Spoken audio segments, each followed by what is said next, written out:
It is safe to say that BONELAB definitely got mixed results when it released. Many people saying it's the best thing ever, and many people saying it's the worst thing ever. And I am completely tied on what even to think. Because I'll be honest, it probably is my favourite VR game. Maybe Boneworks at the moment I do like a bit better, I'm not sure. Either way, it's definitely one of the top VR games for me. But still, it didn't live up to some people's expectations. And I think I know one of these reasons.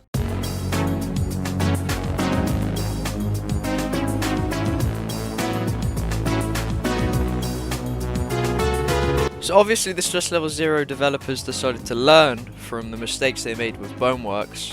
That game can get incredibly laggy, and to solve this they changed a multitude of things. For example, they made textures look sharp. I'm gonna be honest, this game actually does look very beautiful and the textures aren't that bad, but on lower settings you can notice that things decide to lose polys when you go slightly out of range. And also Fords just despawn when you go far away enough, which is kind of sad. Now obviously I'm just picking out small things here, and these things aren't really to blame why BONELAB could be considered a bad game. It's more in terms of the level design, and I think optimization plays quite a big part in this. So for any of you that played Boneworks, you will definitely know that it had a very unique feel to it, and you could beat levels however you wanted to. And this is a way I praised Boneworks very heavily in my Boneworks is the best game to ever video.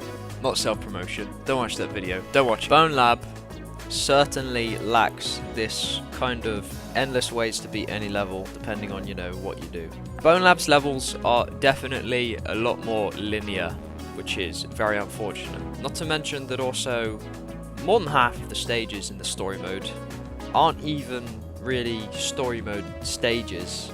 And this sucks for BONELAB because one of the main things that made Boneworks so memorable and amazing has now kind of been lost, which really does suck.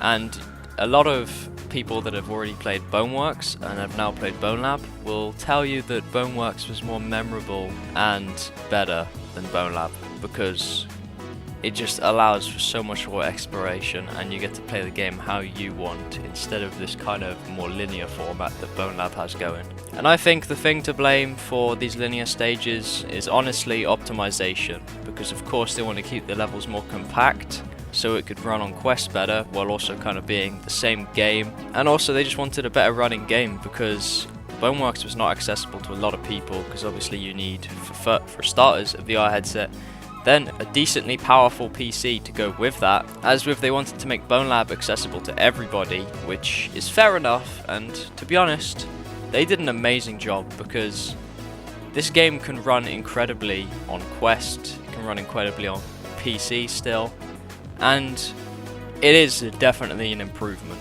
But it seems as if we did have to sacrifice some things for this better running, which is very unfortunate. I have heard a lot of good things about this game and I see that a lot of people are enjoying it, and for that I am really happy. It's just unfortunately sometimes the negativity is the loudest voice. So in conclusion, I think that optimization did bring BONELAB a step down from Boneworks, but it is also better than Boneworks in a lot of aspects. So it is still a great game, and if you haven't picked it up already and are planning to and have heard bad things about it, trust me, get this game, you're going to enjoy it, even if it's not what you expected.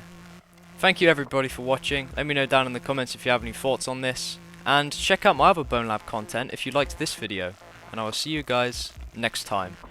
Goodbye.